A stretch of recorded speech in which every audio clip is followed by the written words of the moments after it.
প্রিয় ছাত্রছাত্রীরা, আজকে আমি তোমাদেরকে এই ভিডিওর মাধ্যমে ক্লাস 10-এর ভৌতবিজ্ঞানের যে প্রশ্নগুলো দেওয়া হয়েছিল আয়ারবিন প্রশ্নবিচিত্রা 2025 সালে মাধ্যমিক পরীক্ষার জন্য, সেখানে দ্বিতীয় পর্যায়ের মূল্যায়ন অর্থাৎ সেকেন্ড সামেটিভের জন্য স্কুল নম্বর 6, এই 6 নম্বর স্কুলে যে প্রশ্নগুলো আছে এমসিকিউ টাইপসের প্রশ্ন, অর্থাৎ 1 নম্বর প্রশ্নের যে প্রশ্নগুলো আছে সেই প্রশ্নগুলো আজকে আমরা এই ভিডিওর মাধ্যমে আলোচনা করবো। এবং এর আগে যে স্কুলগুলো ছিল 1 থেকে 5 অবধি, সেগুলোর প্রশ্ন উত্তর আমরা অলরেডি চ্যানেল আপলোড করে দিয়েছি।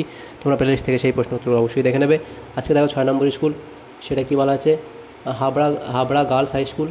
এখানে গ্রুপে তার মধ্যে 7টা এমসিকিউ টাইপ প্রশ্ন দেওয়া আছে, তো 7টা প্রশ্ন উত্তর তোমাদের বইতেও দেওয়া আছে। তো এখানে আমরা আরেকবার দেখিয়ে দিচ্ছি, কারণ অনেকে তোমরা তো বই কেননি, সেই কারণে তার উত্তর এখানে আমরা আরেকবার দেখিয়ে দিচ্ছি। তো দেখো এখানে প্রথম একের দাগে একের প্রশ্নে বলা আছে একটি গ্যাসের বাষ্প ঘনত্ব 8.5 এনটিপিতে 17 গ্রাম ভরের ওই গ্যাসের আয়তন হবে অপশান বি, অর্থাৎ 22.4 লিটার।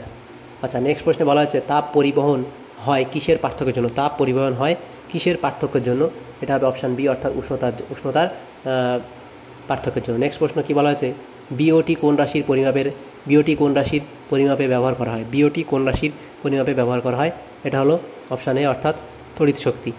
নেক্সট প্রশ্ন বলা আছে বাল্যচক্রে কোন শক্তিতে রূপান্তরিত হয়, এটা হবে তড়িৎ শক্তি যান্ত্রিক শক্তিতে রূপান্তরিত, অর্থাৎ অপশান এ হবে সঠিক উত্তর। নেক্সট প্রশ্নে বলা আছে তীব্র তড়িৎ বিশ্লেষ্য কোনটি, এটা হলো অপশান এ, অর্থাৎ NH4Cl। নেক্সট প্রশ্নে বলা আছে অ্যালুমিনিয়ামের আকরিক, সেটা এখানে হবে অপশান এ, অর্থাৎ বক্সাইট। নেক্সট প্রশ্নে বলা আছে লেড নাইট্রেট দ্রবণে H2S গ্যাস পাঠালে যে বর্ণের অধক্ষেপ উৎপন্ন হয় তা হলো অপশান বি, অর্থাৎ কালো। তাহলে এখানে যে এমসিকিউ টাইপ প্রশ্নগুলো ছিল 7টা, সেই প্রশ্নগুলো আমরা এখানে আলোচনা করে নিলাম। এরপরের যে প্রশ্নগুলো আছে সেগুলো আমরা দেখে নেব।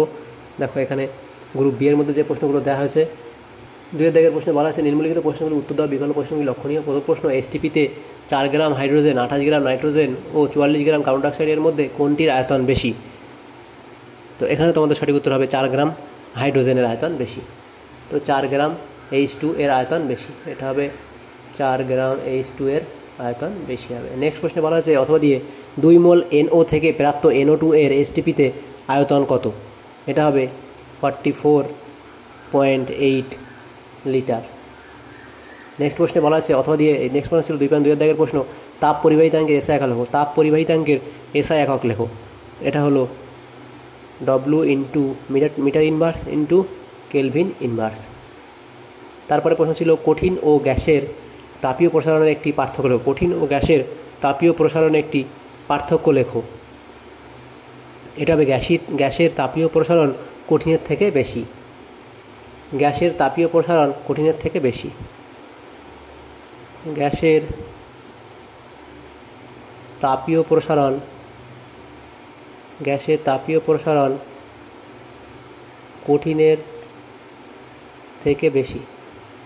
অর্থাৎ গ্যাসের বেশি কঠিনের কম। কথা দিয়ে প্রশ্ন ছিল স্থির চাপে গ্যাসের আয়তন প্রসারণ গুণাঙ্কের মান কত, এটা হলো 1/273 ডিগ্রি সেলসিয়াস। নেক্সট প্রশ্ন কী ছিল, দেখো একটি 4 ওহম রোধের তারকে সমান দুভাগ করে শ্রেণীতে যোগ করলে তুল্যরোধ কত হবে? দেখো 4 ওহম রোধের তারকে সমান 2 ভাগে ভাগ করলে হবে, দেখো 4 ওহম রোধ এটা যদি 2 ভাগে ভাগ করা হয় তাহলে 4কে 2 দিয়ে ভাগ করলে কত হবে, 2 করে আমাদের হবে। এবং সেখানে তুল্যরোধ কত হবে, যখন আমরা শ্রেণীতে যোগ করব তখন কী হবে, তুল্যরোধ 2 যোগ হয়ে 4 হবে, অর্থাৎ তুল্যরোধ আমাদের হবে 4। নেক্সট প্রশ্ন অথবা ছিল তড়িৎ বিভবের এসআই একক কি, এটা হলো ভোল্ট, তড়িৎ বিভবের এসআই একক হলো ভোল্ট। নেক্সট প্রশ্ন একটি পদার্থের নাম করো যেটি ওহমের সূত্র মেনে চলে না, সেটি হলো অর্ধপরিবাহী, যেমন জার্মেনিয়াম বা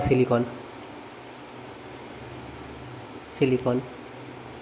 পরের প্রশ্ন একটি লোহার চামচকে নিকেলের প্রলেপ দিতে অ্যানোড রূপে কী ব্যবহার করবে, এখানে হবে অ্যানোড রূপে নিকেল ব্যবহার করবে। নেক্সট প্রশ্ন OH- ও Na+ এর মধ্যে কোনটি অ্যানোডে যুক্ত হবে, OH- ও Na+ এর মধ্যে কোনটি অ্যানোডে যুক্ত হবে, এখানে OH- অ্যানোডে যুক্ত হবে। নেক্সট প্রশ্ন কী ছিল স্পর্শ পদ্ধতিতে H2SO4 প্রস্তুতিতে অনুঘটকের নাম লেখো, তো এখানে হবে অনুঘটকের নাম হলো প্লাটিনাম তারজালি। প্লাটিনাম তারজালি। তারপরে প্রশ্ন দেখো কী বলা আছে, অথবা দিয়ে প্রশ্ন ছিল সালফান কি। সালফান কি, এটা হলো 100% ওলিয়ামকে 100% ওলিয়ামকে সালফান বলে। নেক্সট প্রশ্ন, কোন বিজারণ পদ্ধতিতে আয়রন নিষ্কাশন করা হয়? কোন বিজারণ পদ্ধতিতে আয়রন নিষ্কাশন করা হয়? এটা হবে কার্বন বিজারণ পদ্ধতিতে। কার্বন বিজারণ পদ্ধতিতে কার্বন বিজারণ পদ্ধতিতে আয়রন নিষ্কাশন করা হয়। সমীকরণ দিতে বলা হয়েছে। তো সমীকরণটা এখানে এভাবে হবে, দেখো Fe2O3 প্লাস 3C, সেখান থেকে আসবে 2Fe plus 3CO, Fe2O3 plus 3CO, সেখান থেকে হবে 2Fe প্লাস 3CO2, তারপর FeO প্লাস CO, সেখান থেকে হবে Fe প্লাস CO2।